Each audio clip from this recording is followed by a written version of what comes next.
Good afternoon. This is Terry Bolinger. I have Todd Newport and Ed Meyer with me.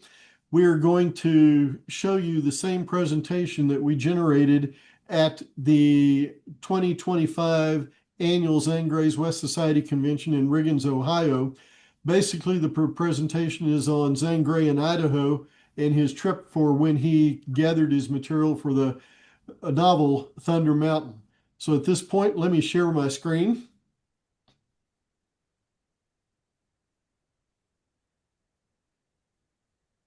And here we go with the presentation. The book on the image on the left is the first edition dust jacket for Thunder Mountain. Then you'll see a copy there in the middle for one of the Zane Grey's Western magazine, and then a comic book. So multiple issues here we have.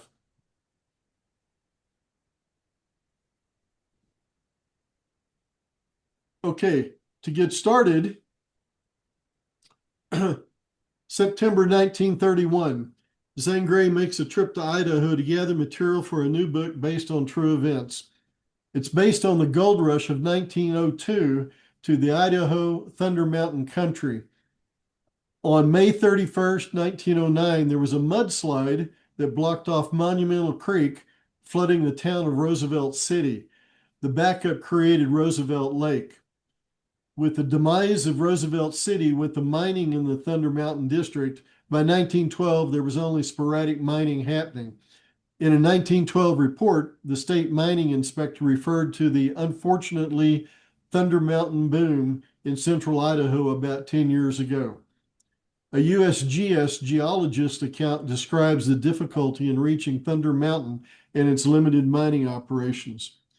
So continuing, the main source material we're using for this presentation are these two documents. There's actually a third that we didn't have at the time we created the presentation, but we'll talk about it in this presentation.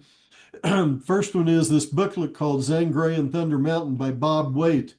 Bob worked for the U.S. Forest Service. This was generated through the Heritage Program for the Payette National Forest, Department of Agriculture, Intermountain region in January of 1996.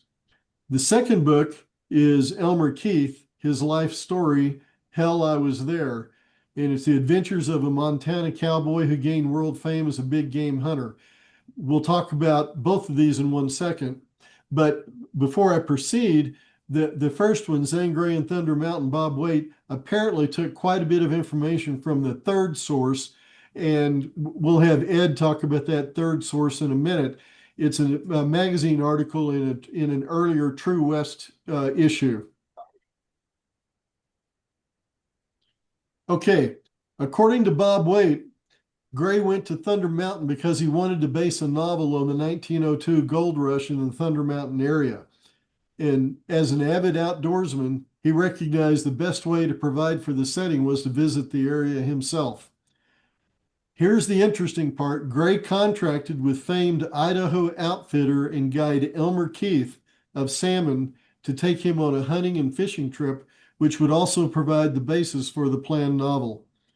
The only account we have of Grey's pack trip comes from Jerry Ravndal, a young cowboy and packer who was hired by Keith, and by Keith's book itself, his autobiography.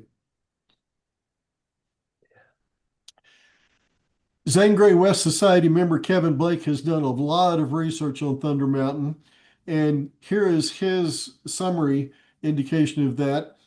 Grey went to Idaho for 4 weeks at the beginning of September 1931 to fish and gather material for a new novel, which became Thunder Mountain. The participants on the trip were Zane Grey himself, Betty Zane, which is Grey's daughter, and Betty's husband, Bob Carney, Romer Grey, the son, and his wife, Dorothy, Ed Bowen, who is Grey's business manager, and his wife, Marge, George Takahashi, who is the Japanese cook, and the two secretaries, Berenice Campbell and Dorothy Weidman.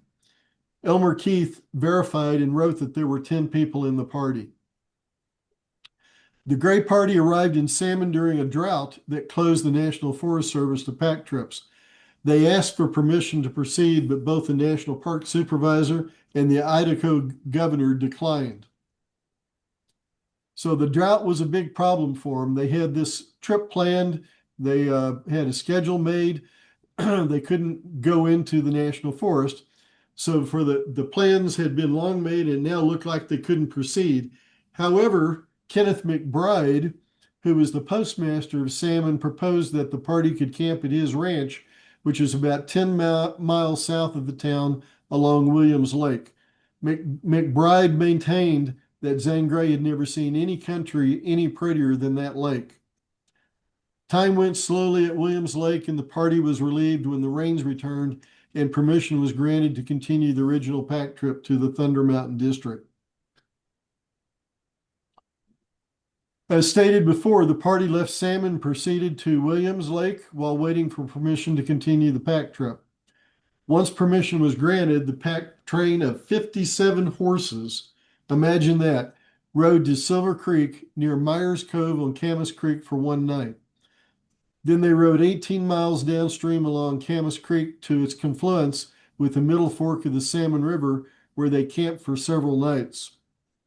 There they went westward towards Thunder Mountain, traveling on the north side of Big Creek, then to Coyote Springs, Cottonwood Meadows, Coal Meadows, Crooked Creek, and Monumental Creek in increasingly challenging trail conditions before they reached the Thunder Mountain area and the submerged mining camp of Roosevelt.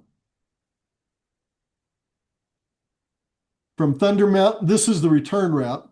From Thunder Mountain, they went to Muleshoe Creek, Marble Creek, and White's Gulch to a camp. The next day, they went to a camp across from the mouth of Camas Creek. They then returned to Ramshorn Ranch, where they had left their cars. Gray contacted Keith about returning the following year to boat down the Salmon River, but it never happened after Keith demanded payment up front. Keith wrote that Gray based a rescue scene in Thunder Mountain after an event in which one of Gray's secretaries fell from her horse in the middle fork of the Salmon River, and Keith plucked her out and set her back on her horse.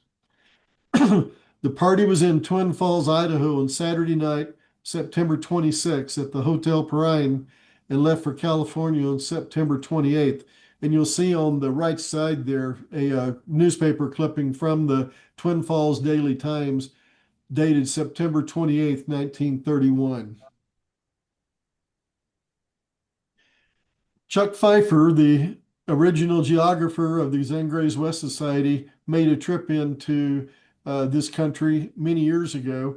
This was a hand-drawn map that he made up. If you'll look at this, you'll see my red dot here, and the red dot here at this right angle in the Salmon River is basically where Riggins is.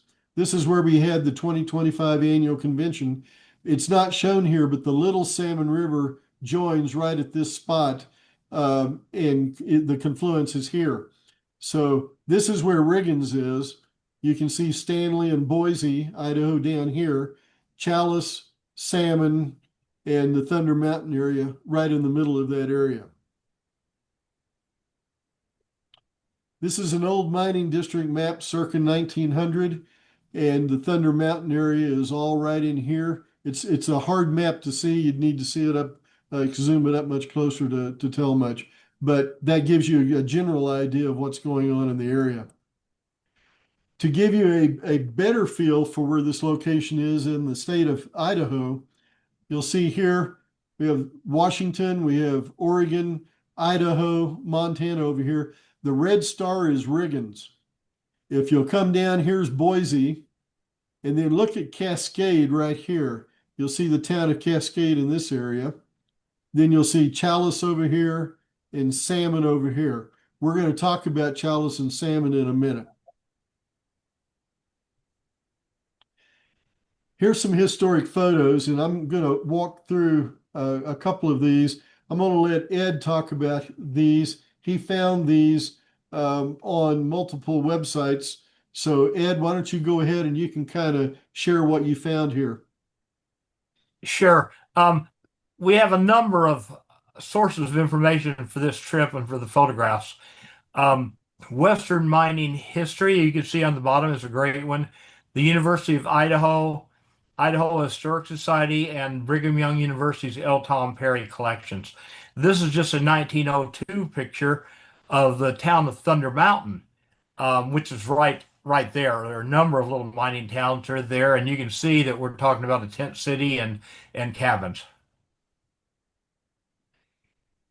Now, what's interesting about this one to me, you can see that they had a lot of services. They had to have a post office. They needed a notary to notarize claims. And look at the building to the right. That's a restaurant and a saloon. Um, when you read the novel Thunder Mountain, you would think that the saloons were full of bar girls and music and poker tables and everything else in the world. This is the reality of what the saloons were at that time on Thunder Mountain. Now, this is just a cabin. Most of the cabins here, you can see that they're doing a great job of denuding the forest from the sides of the mountains.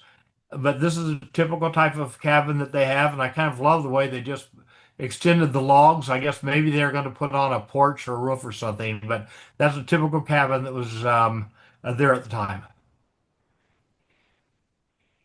Now, the upper left is I believe, a 1907 picture, not very far before the flood, and that's just downtown of Roosevelt, Idaho. The picture on the right is very interesting. They are the real life Emerson brothers. And the Emerson brothers were the heroes. Kalispell, the youngest brother, was the main hero of the novel. And they are portrayed as the people who originally found the gold claims in Thunder Mountain. And what's really interesting about this is there really were Emerson brothers. However, it was another three brothers, the Casewell brothers, who filed the original claims on Thunder Mountain and eventually sold them to Colonel Dewey. On the left, you can see there's a stock thing for the Thunder Mountain Gold Mining Company. On the right is the Dewey Mine, and the Dewey Mine was the largest mine in the novel. The main mine there had a gold mill that was hauled into it, and that same mill was hauled to this location. So we know that this mine, the Dewey Mine, was the inspiration for the mine in Thunder River, and Colonel Dewey was likely the inspiration for Levitt, the villain in that novel. Although Colonel Dewey, we have another picture we won't show here, but he's on a chubby man on a burro, but he likely was the inspiration one way or the other for Levitt. And you can see here's the University of Idaho picture, 1937. So this is 30 years after, but you can still see buildings that were floating in Roosevelt Lake, and in 1950. Gradually, they broke down, and eventually you can still see things floating, I believe, or under the water, but there's not much left. So we talked a little bit about Elmer Keith. We're going to have Todd now get into Elmer Keith and the circumstances surrounding Elmer.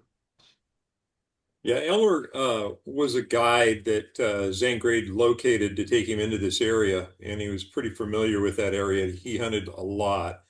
In his early career, he guided and hunted and ranched up there. He also became quite a gun writer, and he wrote quite a few books on guns and hunting and different types of historical information about those topics. Actually, the first autobiography that he wrote, if we can see it there, this is where the other book came from, really. This one was done a few years before. Then they expanded it when they put out Hell, I Was There. But this is Keith, an autobiography. It came out in 1974. But he wrote a lot of other books. Here's another book that he wrote on hunting, on big game hunting. So he not only hunted in North America, he ended up hunting in Africa and all over the world. So he was quite a famous gun writer and an executive editor for Guns and Ammo for quite a few years. So Keith, he was an interesting character. He was kind of a grumpy fellow even as a young man, but he claimed that he managed to get that permit from the president that allowed him to finally go into the national forest. Um, so they were able to circumvent the lower levels of authority and get in. Uh, in his book, he also states that he made the statement, I booked Zane Grey and his three-ring circus for a trip, which I thought was interesting because a new book just came out on Zane Grey in Australia, and that same type of line, his three-ring circus, was also used in describing the group that came into Australia. So it was quite a big production every time they came to town. Keith also stated that he killed a rattlesnake every day at the camp on Williams Lake up there. So it was something quite common to see a lot of rattlesnakes in the area. Uh, he also commented that Zane Grey gave him those checks that bounced, and he had to keep running them through the bank, and finally got enough money to pay his people. And so he felt that he'd worked for 2.5 months. Now that the trip itself was only about a month, but he said he had to do work, which maybe was pre-work and post-work, but all he got out of it was a $100 saddle horse for himself. So he wasn't really a fan of Zane Grey because of that, and it's part of the reason that he turned him down for a future trip, taking a boat down the salmon or the snake, I think. Um, he wrote Thunder Mountain from the trip, and Keith said that he sent him an autographed copy, but Keith loaned it to somebody and he couldn't remember who, and they never brought it back. So he said he didn't even have that left over after it all. So he didn't, in his writings, he didn't speak real highly of the group. The one person that he did mention and he had a lot of respect for, it seemed like, was the cook Takahashi. He made a special comment that he had a lot of respect for him and all the skills that he had, and I thought that was interesting because that's come up in other people's writing that they, after they met him, he was rather a small fellow, but he was quite accomplished in hunting and fishing and his cooking too. So after people got to know him, he was quite respected by not only Keith, but a lot of people. Okay. And these are actual trip photos from BYU, from the Zane Grey collection. So these were taken by the Zane Grey party. We don't know if Zane Grey took them himself or somebody on the party, but these were the photos. And Ed, feel free to comment in here as we go through these. Certainly. We're fortunate that there's an online group that discusses the Middle Fork of the Salmon River. And I got permission from BYU to show these photographs to them, and they were a tremendous help to us in identifying these locations. We believe that those are the Bitterroot Mountains in the distance, and that's just a general picture of the rugged country in the Salmon River country. Now, this picture here is very interesting because we had always thought, and likely may well continue to think, that Keith is leading this expedition and that Zane Grey is on that painted horse. However, in the other article that we talked about, which was in the April 1973 edition of True West magazine, a lady by the name of Kimball had interviewed Jerry Ravendall, who was the second banana on the trip.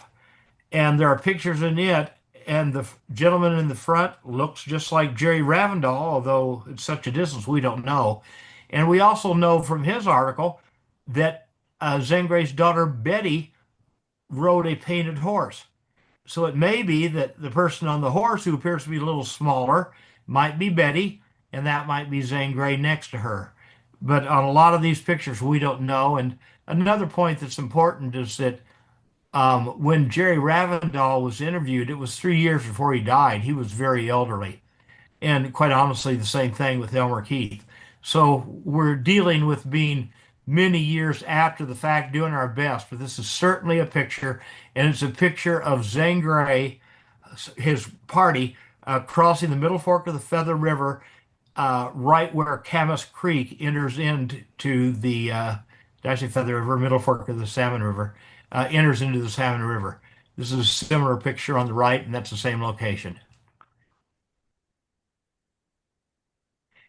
This is a picture taken on the way back. This is another one of BYU's pictures. This is a suspension bridge that existed at the time Zane Grey was there, and this is his party. And this is a picture from that trip, so we know it is, of that suspension bridge at White Creek, which is just up from the Middle Fork of the Salmon River. The picture on the left, the folks from up there tell me that that picture is reversed, and that it's actually the trails on the other side, and that's going down a hill in a big creek, which is a very important place for them. And the picture on the right is the same location, crossing the Middle Fork of the Salmon River at Camas Creek.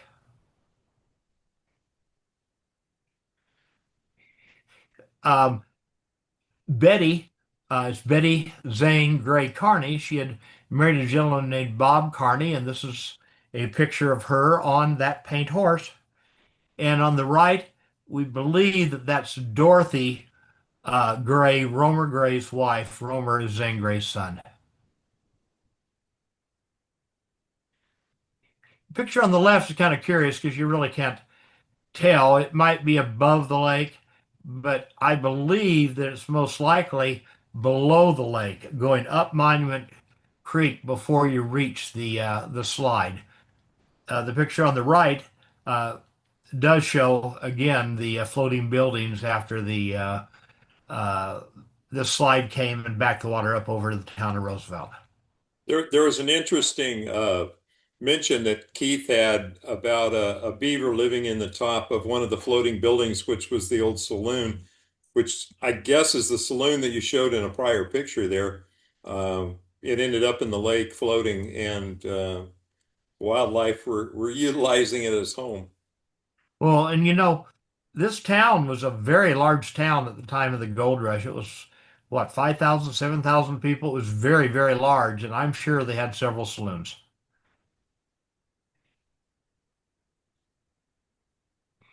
Now, this picture, you see paint horse, could be the same horse. It might be Betty Gray. We think it's probably Zane Grey. And again, it shows the backup at Thunder Mountain. And the picture below, believe, may show the slide. America, I'm pretty sure it does. Shows the slide itself.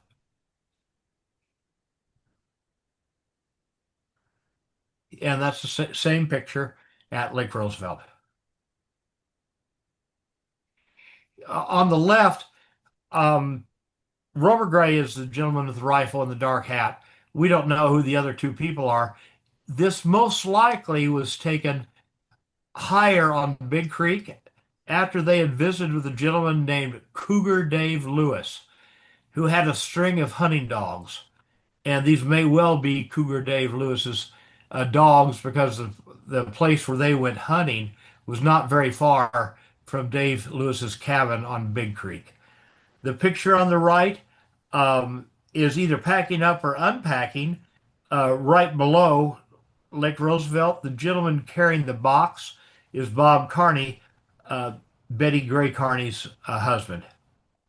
Just something else of note too, the Romer Gray in that picture with the black hat, he's carrying a Winchester 1895, which was kind of the gun of choice of Zane Grey. So he not only used it himself, but he bought a lot of versions of it to give out to different people, guides and his family. And usually you'll see they're carrying that rifle.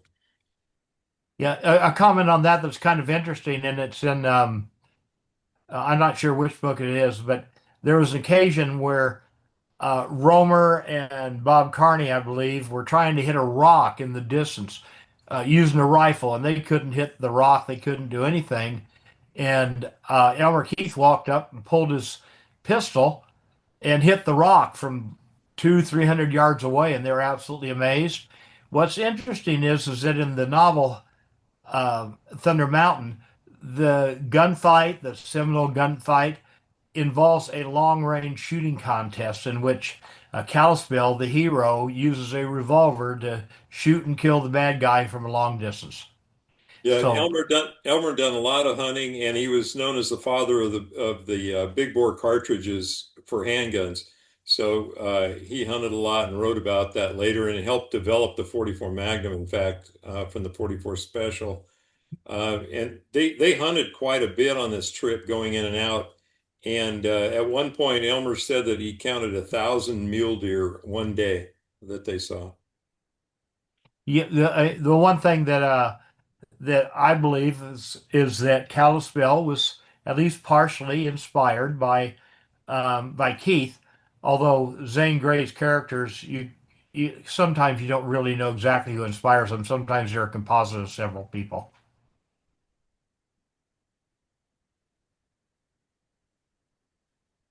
And I believe these are, well, the bottom right image is just another picture of Roosevelt. And the top one, which I hadn't, well, I obviously saw at the convention, but it's a postcard that shows pretty much what the lake was like in the 1970s. Okay, at this point, let me talk for a minute. The original geographer of the Zane Grey's West Society, Chuck Pfeiffer, took a trip into this area trying to get to Thunder Mountain and Lake Roosevelt in July of 1987. And these photos are some of his photos for where he got there. Just to comment about that a little bit, there's actually two ways to get into Roosevelt Lake, two main ways. One way is coming in from the west, and the other way is coming in from the east. If you came in from the east, you'd be coming in from the Chalice and Salmon area, and that's the way Gray came in. But you can actually get a lot closer to Roosevelt Lake if you come in from the west by driving. It's not an easy drive, but you can get there. And Kevin Blake has defined that route pretty well. You start from Boise, you go north to Cascade, and then from there you go to a little community called Yellow Pine. And then from Yellow Pine, you drive from there up to the trailhead to Roosevelt Lake. And then you hike into Roosevelt Lake, but it's only about a 1.5 mile hike. But probably the last 60, 70 miles of that road to get to the trailhead are on dirt and dirt and gravel. And the closer you get to the trailhead, the worse that gravel road gets. So it's not a simple trip coming in from that direction. Chuck came in from the east, basically trying to follow the same route that Gray did, but he was had his famous Volkswagen van and a motorcycle that he carried. And some of these places are showing how he got there. So this is Monument Creek Ford. He had to cross the Monument Creek here, and you can see the tire tracks on the opposite side of the creek from where he crossed the creek on the way to Thunder Mountain. On the right side, these are at the bottom of the lake and landslide deposits that are left there. And then you're looking at the Monumental Creek Trail and the inlet to Roosevelt Lake from here. And if you look up on the upper left side corner of this left photo, you'll see there's a trail there. And that's how Chuck went and got up to looking at Roosevelt Lake. And here, the photo on the lower right, he's actually looking down onto Roosevelt Lake from the Monumental Creek Trail. But this was 1987, and you can still see the timbers in Roosevelt Lake, the remains of Roosevelt City. This is Chuck's photo, so you can still see that the town, the remnants of the town, are based in are still there in the lake itself. So Chuck, we made a video of Chuck's trip in there, and it's in his own words and has lots of photos. That has now been posted on YouTube. And if you want to see that video, you can go and look at this particular YouTube video and watch that. And we highly encourage you to do that. So at this point, that's the presentation on Gray in Idaho. He only made the one trip. Well, I guess we should say he made 1.5 trip. He actually passed through Idaho on his way to Washington State in 1917, but might not have ever even gotten off the train. But this was the trip. He got to Thunder Mountain, and the novel Thunder Mountain was based on this particular trip. At this point, Ed, Todd, do you guys have any final comments?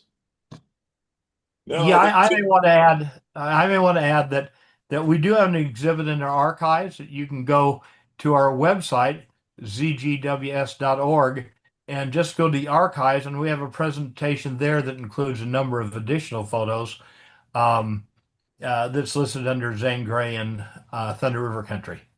And I'll try to post that link to that on this presentation before that we're going to be posting this presentation on YouTube, and I'll try to post that link on here before I post it to YouTube. Todd? No, I just wanted to say that we don't know of any other trips that Gray made into the Idaho, state of Idaho, but we also keep finding new things as we move along and research continues. So to hopefully leave that open, and maybe we'll find some more information in the future. Very good. Yeah, we do know that he was in Coeur d'Alene when he went up to the wheat country, and he made a presentation in the hotel there, but that was just barely into Idaho. So Ed, you wanted to show that magazine, the True West magazine. Go ahead and you can show that. You bet. This is the cover of it, and it's April 1973, and yeah, I think you can see that. That's actually the beginning of the article itself, a wonderful picture of the pack outfit and the beginning chapter of that publication. And show the photo of Betty on the paint horse if you can there. Take me just a moment.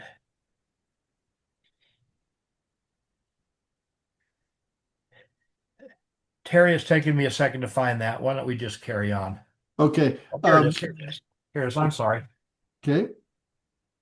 See the picture, the photo there at the bottom of that, and there's Betty on that paint horse.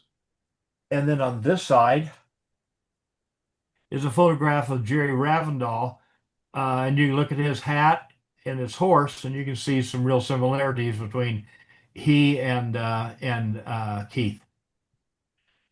Okay, at this point, I want to express my great appreciation to Todd and Ed for their help in putting this presentation together. It was fun. We learned an awful lot about this, a lot of details, a lot of information we didn't know before.